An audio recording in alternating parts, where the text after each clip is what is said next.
Breeze Nation, what is good? It's your boy Pat the Designer back at it again. Appreciate y'all for tuning in and showing love to another edition of the Windy City Breeze Sports Talk Daily, live up here at Hallis, finishing out the day after talking with all of the assistant coaches in the building. Got a lot of good nuggets, of course, at the press conference, but also in some one-on-one conversations with some of the coaches that I thought were very interesting takeaways, not only just about the development of Caleb Williams, but also about where this team or how this team feels right now about Ben Johnson. We got to talk about all of that and more in today's episode. Hit that like button, subscribe to the page, leave a 5-star review. Y'all know what to do. I'm not close enough to my soundboard, but push the button. Listen, let's start here. I thought that Dennis Allen said some really good things today at the podium and in some one-on-ones. Got some interesting information on him about some of the styles of player that he like and why that could change some things heading into this draft. I may not get Mike Green. But the one thing that I thought really stood out was when talking about the players currently on the team, he talked about the hunger that this team had. And he said they were hungry for this new style of coaching that is going to be here effectively, right? A style that has more accountability, a style that has more pressure put on them, that is going to be more of an in-your-face coaching style, that is going to be more with Eric Bieniemy in the building, right? More of a upfront coaching style, if you will, right? I think that he talked about how the players are going out there now and how they're going about their work and how at every point it feels like this is something that the Bears players that are currently on the team wanted. And I just love to hear that. I thought that was one thing to me that really stood out in the presser, because we've talked about these players and the word accountability, right? What's going to happen when you're actually held accountable? It's good to hear that this is something that they actually want. One thing in the one-on-ones that I did take away when talking to Dennis Allen, I should say two things here. The number one thing that I thought was interesting was, and maybe this gives a little bit of insight into what the Bears want to do here in the draft. He does not like small defensive ends, which if you look at his defenses out with the Saints, right, you kind of could see that already. It's not really that big of a surprise that Dennis Allen is not a fan of small defensive ends, but and when he talked about Austin Booker, I was sitting there with Tom Thayer just watching, two savants of football speak football and me not wanting to interrupt at all. But what he said was that he doesn't like the weight that Austin Booker is at right now, that he feels like, he likes a bigger defensive end, that he thinks that now he hasn't seen him, he hasn't coached him. He thinks there's some things that he does do well and they show out on tape, but that he's not at the ideal weight right now for the kind of defensive end that Dennis Allen wants in this system. And of course, right, you're having that conversation. Now I got to sit here and go, okay, well, excuse me, guys, I understand. Great conversation. What is the ideal weight? And when he talked about it, he said he doesn't have an ideal weight, but he would like his defensive ends to be about 280 pounds. Now, Austin Booker is 240. He falls well short of that. You've also got guys like Daniel Hardy on this team who also kind of fall short there. And I do wonder how that's going to go coming into this season. And do you have the talent to get on the field in that situation where Dennis Allen is already looking at you like you're a little bit undersized there, but somebody else who doesn't meet that 280 mark? And I thought this was a conversation to really take a deep look into was Montez Sweat is 6'6", 262 pounds. Are the Bears going to try and increase the weight on Montez Sweat, or is this team actually going to just this comment that Dennis Allen said here, and I want to bring this out. This does speak to the kind of player that Montez Sweat is. He said, I'm willing to give up pounds for power. I thought that was very telling about what he's got on this defensive line right now. But essentially, when you look at the Bears defensive line, outside of Dio Odangbo, the Chicago Bears don't have a single defensive end on this team that fits the mold that Dennis Allen is really looking to have. Now, maybe that does go into the conversation. I know Javon Dexter has kind of pushed back on that, but of Javon Dexter playing more on that edge, maybe he adds a little bit more weight after cutting the weight, but playing more on that edge instead of being on the interior. Do wonder about that. I thought one thing that was very interesting when Dennis Allen talked about the interior, he talked about how he likes where the interior is at, but not that he's in love with where the interior is at, that it still can get better. It is better, but there's still more that can be added there. And just that focus on the pressure on the interior. It seems like Dennis Allen is more worried about pressure on the inside than he is about pressure on the outside. So maybe he's not as worried about a Montez Sweat in that situation, not being 280 pounds. Also, the fact that Montez Sweat can just kind of toss human beings aside like rag dolls. I think that probably plays a little bit more into it, going into that pounds versus power conversation. But I thought on the one end, right, it really gave a real insight into the mind of where Dennis Allen wants this defense to be. And maybe even when looking at this draft, he talked about how he likes the interior. He likes that pressure from the interior, and he thinks you need more of that it can get better. Remember, Matt Miller talked about that same situation where the Bears view defensive tackle as more important than that guy opposite Montez Sweat. Maybe we won't see the Bears go with an edge rusher in this draft, and I think that changes a lot about where we thought this Bears team could go defensively in this draft. Let me know how you guys feel in the comments below. Hit that like button, subscribe to the page, man. Leave a 5-star review. Y'all know what to do. Do you feel like this changes the outlook of the draft here in these comments from Dennis Allen? For me, I think it 110% does. I was a Mike Green guy at 10. I wanted to see the Bears go out and draft Mike Green. Mike Green is 6'5", 252 pounds. I mean, he's a little bit closer. Maybe you can add about 10 to 15 pounds of muscle if you are that Khalil Mack type, but he's a little bit more slender. He's got the speed. He does have power. So maybe, again, Dennis Allen talking about giving up that pounds over power.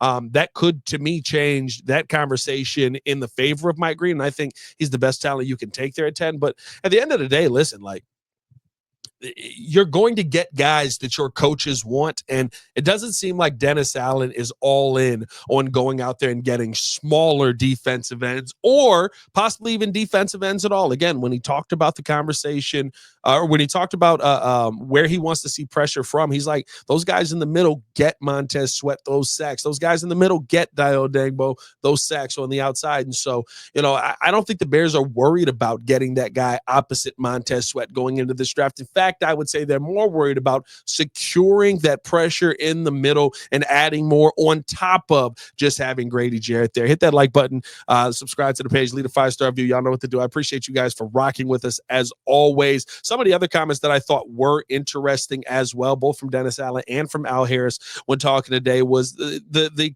where Tyreek Stevenson is going to be utilized and kind of how they feel about him coming into the season. Of course, as Bears fans, we remember last year very differently, right? But how Al Harris and how Dennis Allen both talked about this, I thought was incredibly interesting, because what they said was, listen, I wasn't coaching him. I don't know how things were done back then. I don't know how things were put together back then. I don't know what the system he was in. Not to say I don't know the system, but I don't know how he was being utilized and all that. I wasn't coaching him.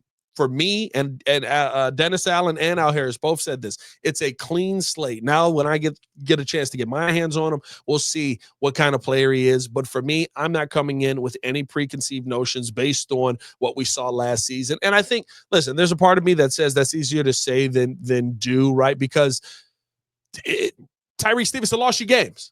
Right, he did lose you games, right? When Nico Collins was on him as a number one, right? He kind of got cooked in that situation. I thought that even talking about that, right, the fact of Jalen Johnson being able to move around more and how that's going to make things easier for the other guys in the DB room. I love the response that Al Harris gave in that situation. He was like, "Listen, you got to live on the edge, and it doesn't matter who's lining up across from you. You shouldn't be shaking in your boots. If you're shaking in your boots, you shouldn't be on the football field." And I think that is telling, right? I think it does make it a better situation and does instill a little bit more confidence. He also said when he looked at Tyreek Stevenson stuff, he thought he did some really good things last year that he could continue to build on. The Tyreek conversation, I feel like, has been a big one around Chicago because, the conversation around possibly moving on and going and getting another DB in this draft. Also on the DB conversation, right? What is Kyler Gordon going to be in this defense came up. But to me, the fact that Tyreek Stevenson is getting a clean slate to basically come in and say, hey, look, I get it. I effed up. That's not who I am. Let's go out here. Let's go to work. And he's already putting in that work. That, to me, is going to be the most important things for the Chicago Bears in that DB room, because Jalen Johnson's following around Justin Jefferson. That doesn't mean Jordan Addison can't get the ball. And I think that's where you're going to need to see Tyreek Stevenson step up, especially in coverage. Let me know how you guys feel in the comments below. Like I said, one other thing that I thought was interesting from Dennis Allen before we get off the Dennis Allen conversation was the fact that when he talked about Kyler Gordon today, he almost talked about him in this, right? You want your nickel DB on the field. And what he said was, especially with me, he was talking with me and Thayer, I don't want Kyler Gordon standing next to me on the sidelines. I want him in the game as much as possible. And so the possibility of exploring the opportunity for him to get into the game and actually be able to play not only just nickel corner, but also kind of take on that honey badger role, right? And play a little bit of safety in there. I don't know if that's something, and Dennis Allen said, we'll see kind of how that works. We'll test it out and see kind of how that works. But I don't know if I'm there just yet on the, him going out there and playing safety, him going out there and just being that guy that's always on the field. But the fact that he said, I don't want him standing next to me, I think it really speaks to what Kyler Gordon is in this offense. And it just makes sense to try and have him out there as much as possible, especially if you put him in a safety position where he's going to get yards ahead of him to actually line somebody up and try and take him out. We know he's a good tackler. We know he's good in the coverage game. He talked about him and said he would be one of the best coverage safeties in the NFL. Like, I think all of those things are true. I love how Dennis Allen wants to use these defenders in this game, and I think it's going to be something big for the Chicago Bears moving forward. To me, I think that is the conversation that really probably stood out the most from the day. The fact that Kyler Gordon could be used in a few different ways on this defense. But I think it speaks to what we've seen from Dennis Allen in his defenses in New Orleans and in Oakland and all of those spots where look, he's basically saying, this is how my defenses are built. This is how I built these great defenses. And this is how we're going to continue to build these great defenses. And I love it here. The one big takeaway for me from when talking to Al Harris, talking to Dennis Allen, talking to Richard Smith, who I want to get to that conversation as well. And this is a great time to segue to Richard Smith, the linebackers coach, right? Like, talking to Richard Smith, first off, best conversation we had of the day. He was talking about his son who was here last season, Travis Smith, who ended up not being with the Bears this season. He ended up moving on to Tennessee, but there was a possibility of them coaching together. He talked about he was emotional talking about his son. He was brought to tears talking about how proud he was of his son. I thought it was amazing to see. He also talked about his favorite bar here in Chicago and his favorite bartender here in Chicago. I thought that was amazing. And then he said something that I thought was a very interesting nugget when talking about Ben Johnson. And to me, it is why we are hearing, and this is how it felt in the meeting room. And this is how it feels. I'm sorry, not in the meeting room, in the press room. And this is how it felt when talking to the coaches in one-on-one. They are all preaching the same message. Everybody on this team is preaching the same message. When you talk to Antoine Randall, when you talk to Al Harris, when you talk to Dennis Allen, when you talk to Eric Bieniemy, when you talk to Dan Rashar, they all are preaching the message that Ben Johnson is preaching. They all are lined up. They all are in unison. And to me, it is because Ben Johnson is doing things differently than what we saw from Flus. And I think Richard Smith's comments on his son Travis being here last year, so he gets to pick up the phone and go and say, what's going on over there. But he said, listen, Ben's unlike anybody that you've ever met. One, he's a great coach. But two, right, he makes everybody in this building feel important. He's in the defensive meeting rooms. He's walking in the linebacker meetings. He's walking in to the D-line meetings, right? He's making the defense feel like they are important in all of this. And I think that is the biggest thing.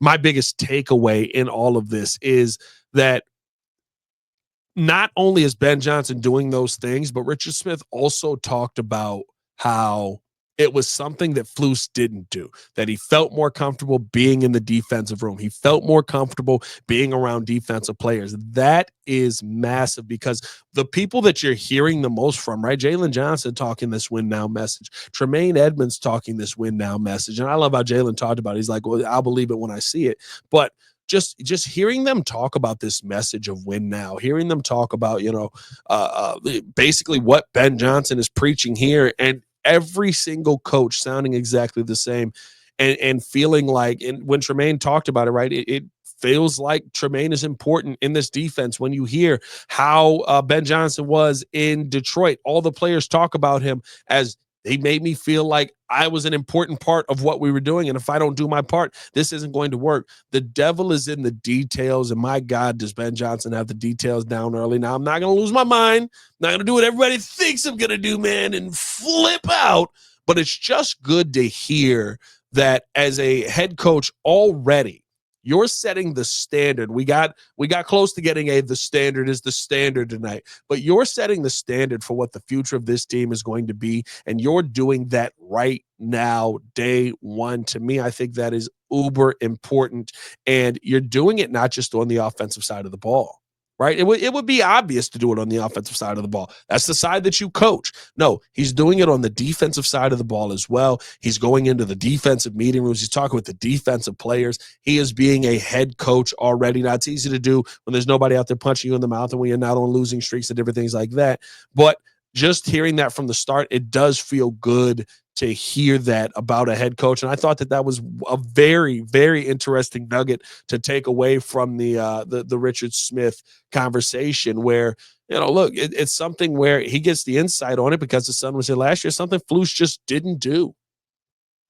And anything that Flus didn't do that Ben Johnson is doing, I'm in favor of. That may just be me. But no, I think that this is a much better situation coaching wise, and you hear it when these coaches talk. You heard it with Antoine Randall today talking about the receiver room and just talking about the comfort here being back in Chicago. You could feel the joy that he had being back in Chicago oozing off of him. I absolutely loved every second of it.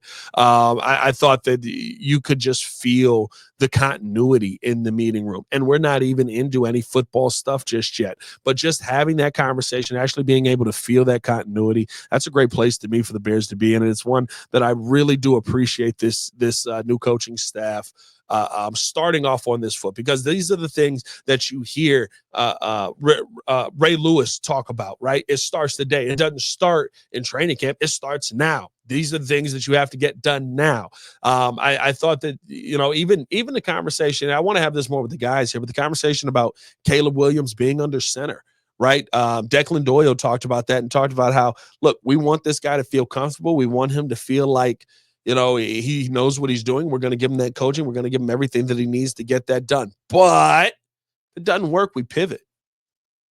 If it doesn't work, maybe we go back to something else. We try something else. We try the things that work and we stick with the things that work. We scrap the things that don't, and we try and figure something else out in that situation. Like, that is coaching to me. It's not square peg, round hole, and you try to beat the square peg into the round hole.